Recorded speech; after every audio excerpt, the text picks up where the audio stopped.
Morning everybody. मैं हूं सुप्रिया कुमारी और आप सभी को मेरा नमस्कार। कैसे हैं आप लोग? जैसा कि हम लोग देख रहे हैं कि हिस्ट्री का क्लास चल रहा है। यहाँ पर हिस्ट्री में भी हम लोग क्या देख रहे हैं, हिस्ट्री में भी हम लोग देख रहे हैं प्रोटो हिस्ट्री देख चुके, जिसमें कि पाषाण काल था। उसके बाद क्या आया, प्री हिस्ट्री। प्री हिस्ट्री में क्या देख रहे हैं हम लोग, सिंधु घाटी सभ्यता, इंडस वैली सिविलाइजेशन।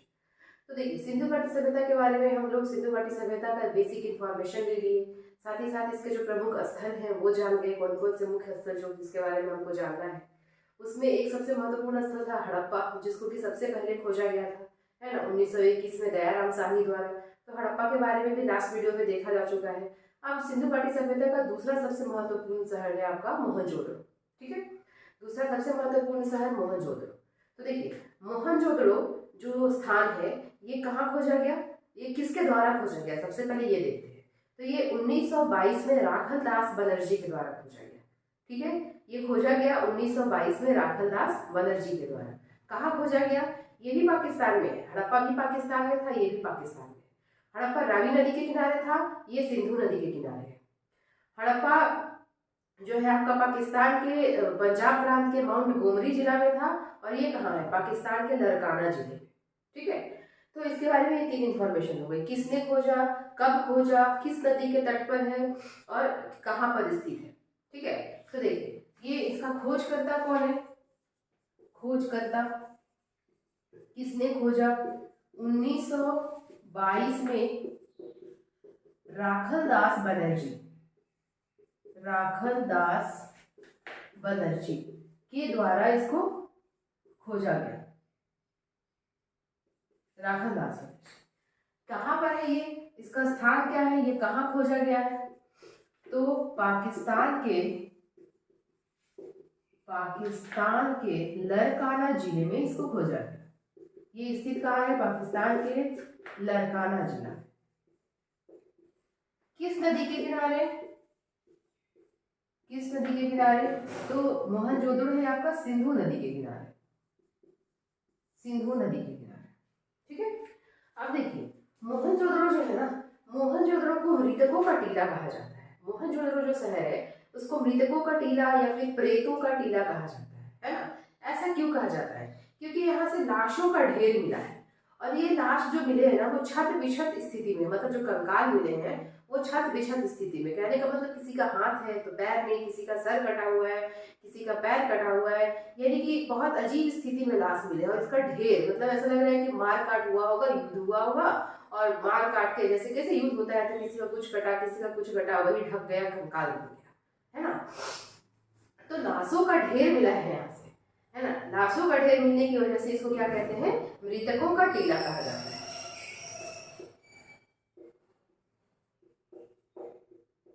मृतकों का टीला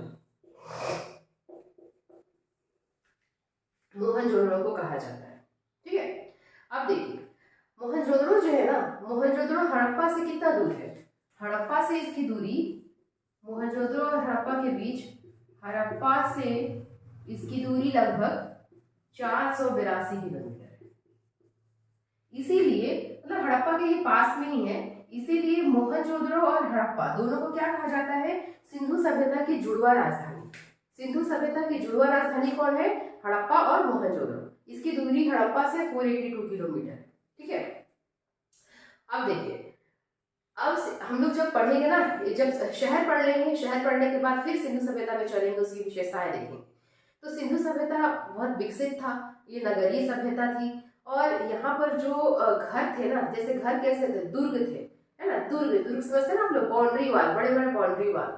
और दुर्ग दो तरह का दुर्ग था, दुर्ग एक पश्चिम के साइड में था, एक पूरब के साइड में था। और दुर्ग के अंदर बड़े बड़े टीले थे, है ना, जैसे बड़े बड़े टीले, और टीले के ऊपर बना हुआ है अन्नागार, टीले के ऊपर बना हुआ है स्नानागार। तो पश्चिमी दुर्ग के टीले पर यहाँ पर क्या क्या मिला है, कई बहुत सारी चीजें मिली है। दुर्ग के टीले से क्या क्या मिली है, देखिए सबसे पहले हम ट्रिक से, मतलब हम लोग समझ के याद करेंगे, तुरंत याद हो जाएगा।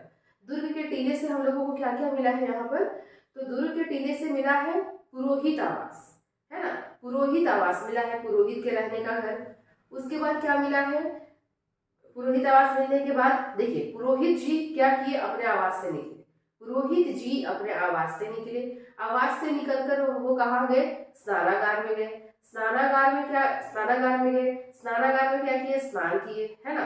स्नानागार में स्नान करके फिर सूती कपड़ा से अपना देह पोछे, है ना, अपने आप को पोछ लिए सूती कपड़ा से, और फिर सूती का शॉल ओढ़े।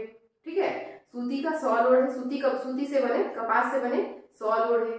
शॉल ओढ़कर फिर वो कहाँ जाते हैं? सभागार में जाते हैं सभा करने के लिए। तो सभागार में जा रहे हैं तो उनके साथ साथ और भी तो लोग जा रहे हैं, तो बहुत सारे लोग हो गए सभागार में जाने के लिए। तो पतली सड़क या गली से काम नहीं चलेगा, सड़कें कैसी मिली? चौड़ी चौड़ी, तभी लोग भर भर के जाएंगे सभागार में। सभागार में गए। सभागार में जाने के बाद फिर वो क्या किए? भाषण वाषण दिए होंगे, उसके बाद फिर पार्टी चला उन लोग का, अन्न ग्रहण किए, है ना। तो अन्न ग्रहण करने के लिए अन्न कहाँ से लाएंगे? अन्नागार से लाएंगे। फिर वो अन्न ग्रहण किए। अन्न ग्रहण करने के बाद फिर वो क्या करते हैं? पशुपति शिव, खा पी लिए, थोड़ा बहुत भूखे होंगे, खा के फिर चलते हैं पूजा करने। किसकी पूजा करने? पशुपति शिव की पूजा करने, है ना। पशुपति शिव की पूजा करने, मतलब एक मुहर मिला है जिस पर पशुपति शिव का चिन्ह अंकित है। ठीक है, तो देखिए क्या क्या हम लोग क्या क्या देखे? पुरोहित जी, पुरोहित की मूर्ति मिली है ना, पुरोहित की मूर्ति मिली है, पुजारी की मूर्ति मिली है। पुरोहित जी निकलते हैं कहाँ से? अपने आवास से, पुरोहित आवास से, तो पुरोहित आवास मिला है। पुरोहित आवास से निकलकर क्या करते हैं? वो स्नानागार में जाते हैं स्नान करने, स्नानागार मिला है।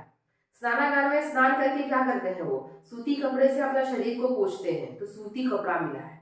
ठीक है, और शॉल भी ओढ़ते हैं सूती। तो उनका जो पुरोहित जी का जो मूर्ति मिला है ना, वो कैसा है? शॉल ओढ़े हुए, सूती शॉल ओढ़े हुए। तो शॉल ओढ़, कपड़ा से देह पोंछ के और सूती कपड़ा का ही शॉल ओढ़ लेते हैं। शॉल ओढ़ के फिर वो कहाँ जाते हैं? सभागार में। तो सभागार मिला है। सभागार में जाने के लिए उनके साथ और लोग भी है, बहुत सारे गांव के पूरे लोग, शहर के पूरे लोग जाते हैं सभागार में। तो सबको चलने के लिए सड़कें कैसी होगी? चौड़ी होगी। तो चौड़ी सड़कें मिली है। सब चौड़ी सड़कों से होकर सभागार में जाते हैं। सभागार में जाकर पहले लोग खाना पीना खाते हैं, अनाज ग्रहण करते हैं। तो वो अनाज को लाए कहाँ से? अन्नागार से लाए, तो अन्नागार मिला है। अब अन्नागार से अनाज लाने के बाद खा पी लिए, उसके बाद चल दिए वो लोग कहाँ? पशुपति शिव की पूजा करने, है ना। पशुपति शिव की पूजा करने। तो मुहर मिली है जिसपे पशुपति शिव का चित्र अंकित है। अब देखिए पूजा पाठ कर लिए, उसके बाद चलेंगे वो लोग क्या करने? नर्तकी का या जो डांसर है उसका डांस देखने, है ना। तो कांसे की बनी एक मूर्ति मिली है नर्तकी की, मतलब नर्तकी एक महिला की मूर्ति मिली है जो कि कैसा डांसिंग पोज में रहती है। तो पूजा करने के बाद फिर हम लोग चलते हैं क्या देखने? नृत्य देखने, यानी कि नर्तकी की नृत्य देखने। तो नर्तकी की क्या मिली है? कांसे की बनी नर्तकी की मूर्ति मिली है। ठीक है, तो ये सारी चीजें वहां से मिला हुआ है ना। तो देखिए कैसे कैसे हम लोग देखते हैं। सबसे पहले ये थोड़ा इसको हटा देते हैं। क्या होता है? पुरोहित जी, पुरोहित जी यानी कि पुरोहित की मूर्ति, पुरोहित की मूर्ति मिली है।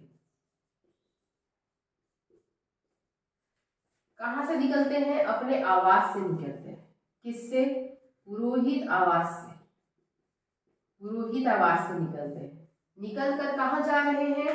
स्नानागार, स्नानागार में जा रहे हैं। ये स्नानागार बहुत बड़ा था। कैसा था? 10 मीटर लंबा, 7 मीटर चौड़ा, 2.5 मीटर गहरा, ये स्नानागार था। स्नानागार में नहाए, नहाने के बाद क्या किए? सूती कपड़ा धारण किए, सूती कपड़ा धारण किए। सूती कपड़ा धारण करने के बाद फिर वो कहाँ जाते हैं?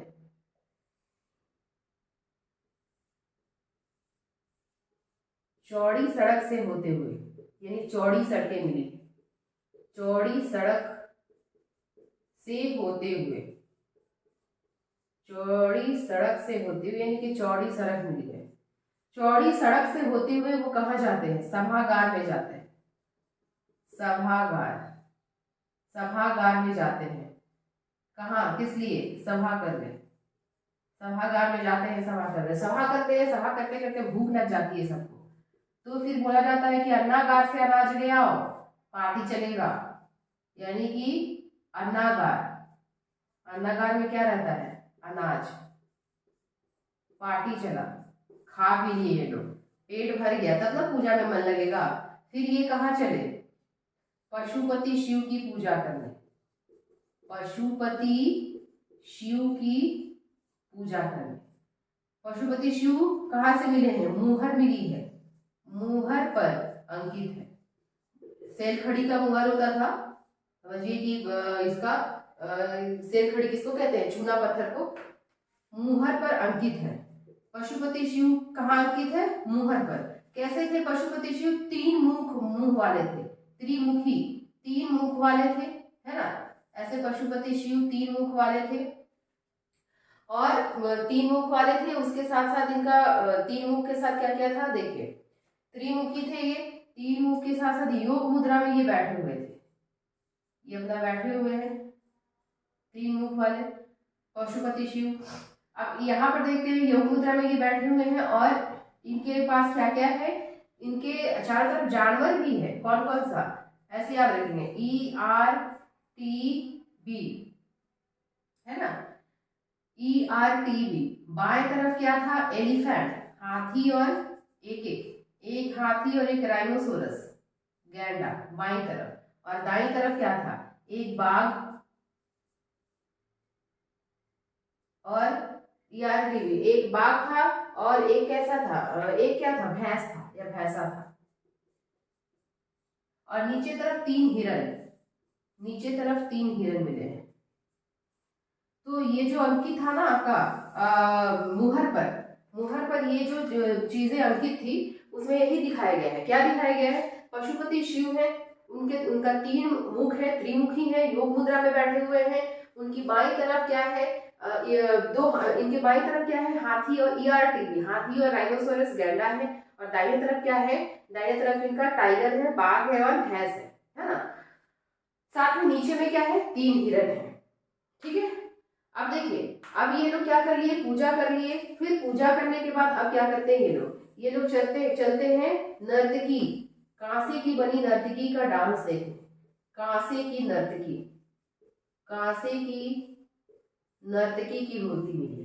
कांसे की नर्तकी की मूर्ति मिली है।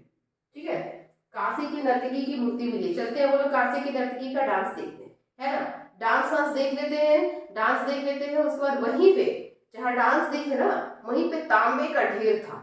तो कुछ तांबा ले गए सब लोग अपने घर पे, चलो कुछ बनाएंगे या तांबे को बेचेंगे। तो क्या मिला है?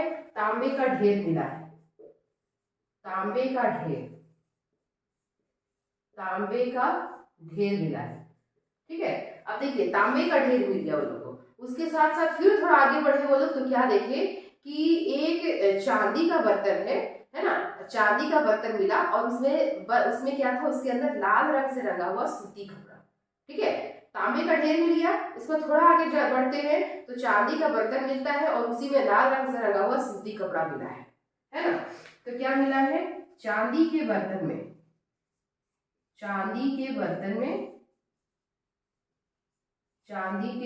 में लाल रंग का सूती कपड़ा, मतलब वो लोग रंग के बारे में भी जानते थे। लाल रंग का सूती कपड़ा मिला है। ठीक है, तो ये इतना सारे चीज क्या है? इतना सारा चीज मिला है कहाँ से? ये मोहनजोदड़ो से, है ना। तो देखिए, एक बार फिर से हम लोग देख लेते हैं। सबसे पहले पुरोहित की मूर्ति। निकलते हैं अपने आवास से, पुरोहित आवास। स्नानागार में जाते हैं स्नान करने, स्नान करके चौड़ी सड़कें से होते हुए जाते हैं सभागार में, यानी कि चौड़ी सड़कें और सभागार में जाके सभा करते हैं। सभा करने के बाद फिर लोग पार्टी भी करेंगे। तो पार्टी करने के लिए क्या करते हैं? अन्नागार से अन्न लाते हैं, यानी कि अन्नागार, है ना। अन्नागार से अन्न खा पी कर फिर लोग फिट हो जाते हैं। उसके बाद चलते हैं कहाँ पर? पशुपति शिव की पूजा अर्चना करने। तो पशुपति शिव की मूर्ति का सिर जो मुहर है, उसमें पशुपति शिव का चित्र अंकित था मुहर पर, है ना। मुहर पर पशुपति शिव का चित्र अंकित था। पशुपति शिव का चित्र मिला है मुहर पर। तो उसमें पशुपति शिव कैसे थे? 3 मुख वाले थे, त्रिमुखी थे, योग मुद्रा पर बैठे हुए हैं। और पशुपति है ना, वो पशुओं की रक्षा करने वाले थे। उनके आसपास पशुओं को देखा गया है। उनके बाएं साइड में एक हाथी, एक राइनोसोरस यानी कि गैंडा, दाएं साइड में टाइगर, बाघ और भैंसा, और नीचे में क्या है? 3 हिरन मिला है।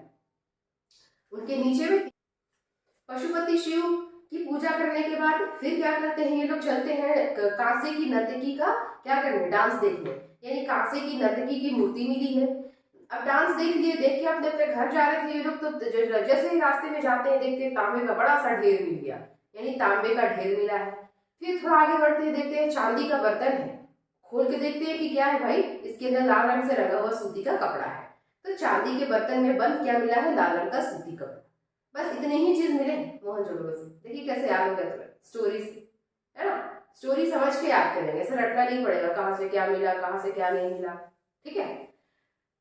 इनके पास जो मुहर मिला है ना, एक मुहर पे पशुपति शिव का चित्र अंकित है, और एक और मिला है मुहर जिस पर क्या है, नाव का चित्र अंकित है। एक और मिला है मुहर जिस पर क्या है, नाव का चित्र अंकित है। एक और मुहर पर नाव का चित्र है,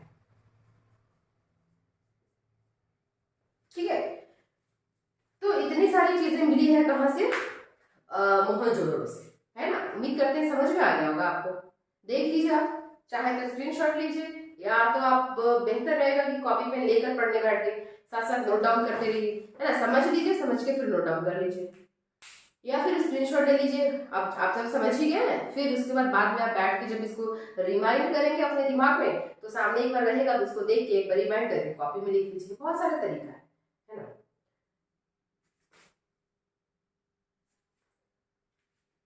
चलिए अब देखते हैं हम लोग, अब थोड़ा और देखते हैं। यहाँ पर जो अन्ना, देखिए हड़प्पा से भी अन्नागार मिले थे 6, और मोहनजोदड़ो से भी अन्नागार मिले हैं, है ना। लेकिन मोहनजोदड़ो का अन्नागार हड़प्पा का अन्नागार से बड़ा है। ओवरऑल देखा जाए कि तो सिंधु घाटी सभ्यता का सबसे बड़ी इमारत जो है ना, वो अन्नागार ही था। मतलब कि वो लोग अन्न को संग्रहित करके रखते थे कि ऐसा कोई आपातकाल स्थिति आ जाएगा तो फिर हम लोग उस समय इसका सेवन करेंगे, ठीक है। तो मोहनजोदड़ो का अन्नागार हड़प्पा के अन्नागार से बड़ा था, और पूरे सिंधु सभ्यता का सबसे बड़ी इमारत कौन थी, अन्नागार थी, ठीक है। इंपॉर्टेंट है ये अन्नागार, सिंधु सभ्यता की सबसे बड़ी इमारत।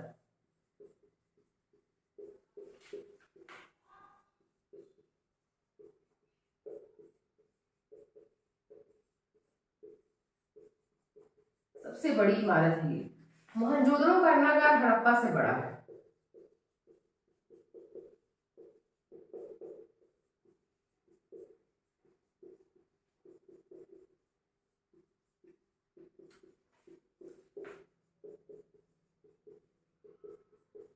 देखिए ऐसा क्यों ना, क्योंकि हो सकता है मोहनजोदड़ो जो था ना, मोहनजोदड़ो का पॉपुलेशन पूरे सिंधु सभ्यता में सबसे ज्यादा है। पूरे सिंधु सभ्यता का पॉपुलेशन कितना है, 5 मिलियन, है ना। और 5 मिलियन में सबसे ज्यादा पॉपुलेशन किसका है, मोहनजोदड़ो का, लगभग 40,000।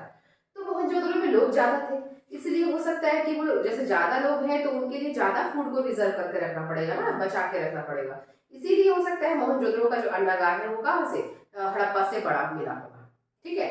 और ओवरऑल पूरे सिंधु सभ्यता की बात करें तो पूरे सिंधु सभ्यता का अन्नागार, पूरे सिंधु सभ्यता में सबसे बड़ी इमारत कौन है, अन्नागार है, ठीक है। चलिए अब देखते हैं हम लोग दूसरी सबसे महत्वपूर्ण इमारत कौन है, मोहनजोदड़ो से मिला हुआ स्नानागार, है ना। स्नानागार, स्नानागार, देखिए स्नानागार बहुत इंपॉर्टेंट था। स्नानागार कैसा था, जैसे हमारे यहाँ तालाब होता है ना, वैसे ही इनका स्नानागार था। स्नानागार में फर्श था, फर्श कैसा था, पक्की ईंटों का बना हुआ फर्श था, ठीक है। फर्श पर उतरने के लिए सीढ़ी बनी हुई थी, दो साइड से, दो साइड से सीढ़ी बनी हुई है। इधर से ऐसे सीढ़ी से उतर रहे हैं, इधर से ऐसे सीढ़ी से उतर रहे हैं, है ना। सीढ़ी बना हुआ था, सीढ़ी भी पक्की ईंटों का बना हुआ था, ठीक है। सीढ़ी से इसमें उतर रहे हैं, साथ ही साथ इस स्नानागार के किनारे किनारे कमरे बने हुए थे, है ना। कमरे बने हुए थे, और कमरा इसलिए बना हुआ कि जैसे इसमें से नहा कर जाएंगे तो कपड़ा चेंज करेंगे। और देखिए कमरा ऐसा बना हुआ था ना कि जैसे दो कमरे का दरवाजा आमने सामने नहीं खुलता था, ठीक है। इस हिसाब से बनाए थे, जैसे दरवाजा खुलेंगे तो दूसरे कमरे का क्या आ जाएगा, दीवार, फिर उसका दरवाजा खुलेंगे तो इस कमरे का इधर का क्या आ जाएगा, दीवार, है ना। तो इसके किनारे क्या बने हुए थे, कमरे, बड़े बड़े कमरे बने हुए थे, ठीक है। उन्हीं कमरों में क्या देखा गया कि उन्हीं कमरों में एक बड़ा सा कुआं था, ठीक है। यानी कि उस कुएं से इसमें पानी डाला जाता था, ठीक है। स्नानागार में उस कुएं से इसमें पानी डालते थे, लोग नहाए, पानी गंदा हो गया। अब पानी गंदा हो गया तो बाहर निकलेगा ना, तो गंदे पानी को निकालने के लिए भी व्यवस्था थी दक्षिण पश्चिम में, दक्षिण पश्चिम कोने में क्या था, गंदे पानी को निकालने के लिए नालियां थी। ठीक है, दक्षिण पश्चिम में गंदे पानी को निकालने के लिए नालियां भी थी, है ना। उसके बाद देखिए और इसमें क्या देखा गया है स्नानागार में कि बाहर से पानी रीस कर नहीं आता था। जो जैसे फर्श था, फर्श के उधर ऐसे साइड में जो दीवार बना होता था उसमें गारे का मतलब समझिए कि एक तरह से सीमेंट जैसा भरा हुआ था, जिससे बाहर का गंदा पानी इसमें रीस कर नहीं आया। ठीक है, और इसका प्रयोग कब करते थे, ऐसा अनुमान लगाया गया है कि स्नानागार का प्रयोग किसी धार्मिक अनुष्ठान करने के लिए किया जाता, मतलब धार्मिक अनुष्ठान के समय किया जाता होगा। जैसे हमारे यहाँ कैसे छठ पूजा में लोग जाते हैं तालाब में, तो उसी तरह से ऐसा देखा जाता है क्योंकि इसमें परमानेंट पानी नहीं रहता था, इसमें वही कुएं से पानी डाला जाता था। तो स्नानागार का प्रयोग ये लोग किसी बड़े अनुष्ठान के समय करते थे। कोई बहुत बड़ा अनुष्ठान होता होगा, उसमें पानी भरा जाता होगा, सब लोग क्या करते होंगे, इसमें आकर नहाते होंगे।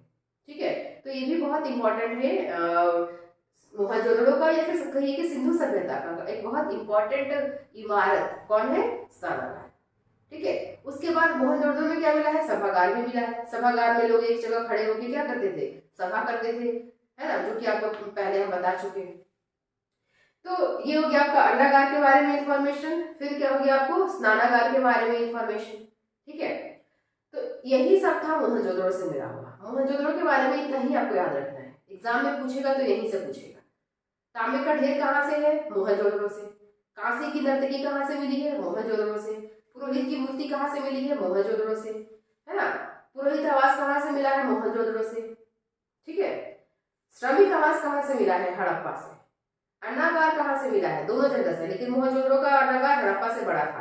पूरे सिंधु सभ्यता में सबसे बड़ा इमारत कौन था, अन्नागार ही था। ठीक है, हाथी का कपाल कहाँ से मिला है या हाथी का साक्ष्य कहाँ से मिला है, हड़प्पा से, है ना। हड़प्पा इसके पहले हम देखे थे, अब यहाँ पर हम लोग क्या देख लिए, मोहनजोदड़ो देख लिए। और देखा जाए तो कब्रिस्तान कहाँ से मिला है, हड़प्पा से, RH-37। मातृ देवी की मूर्ति कहाँ से मिली है, हड़प्पा से, है ना। हड़प्पा से मातृ देवी की मूर्ति मिली है। मातृ देवी मतलब कि एक देवी थी और उनके शरीर से वृक्ष वृक्ष ऐसे निकले हुए थे। जैसे मान लीजिए कि जैसे धरती होगी या किसी धरती का प्रारूप होगा या फिर कोई और देवी होगी, जिनकी मतलब इससे पता चलता है कि वो लोग प्रकृति पूजा करते हैं। यहाँ पर किसकी पूजा हो रही है, पशुपति शिव की पूजा हो रही है। ठीक है, उसके बाद और क्या था, ताबूत मिला है कहाँ से, अब कब्रिस्तान है तो उसमें ताबूत दफनाएंगे ही, हड़प्पा से मिला है ना। ओखली कहाँ से मिला है, हड़प्पा से। हाथी को ओखली में कूट कर ताबूत में भरकर दफना देते थे कब्रिस्तान में, जिसका नाम क्या था, RH-37 था। ठीक है, तो ये सारी चीजें हैं, हड़प्पा के बारे में बता दिए, मोहनजोदड़ो के बारे में बता दिए पूरा। अब हम लोग नेक्स्ट वीडियो में आगे का शहर जो है वो देखेंगे, है ना। चंद्रदोड़ो देखेंगे, लोथल देखेंगे, रोपड़ देखेंगे, तो वो सब नेक्स्ट वीडियो में हम लोग देखेंगे। उम्मीद करते हैं आपको समझ में आया है ये आज का क्लास। देखिए बहुत आसान है चीजें, बस समझते जाना है, कुछ याद नहीं रखना है, समझते जाना है ना, और साथ साथ रिवाइज करते जाना है। ठीक है, क्वेश्चन भी कराएंगे, ये सारा जो आपका शहर है वो कंप्लीट करा लेते हैं, उसके बाद क्वेश्चंस भी कराएंगे कैसे यहाँ से क्वेश्चंस आते हैं। ठीक है, तो चलिए मिलते हैं फिर नेक्स्ट वीडियो में। Thank you, have a nice day.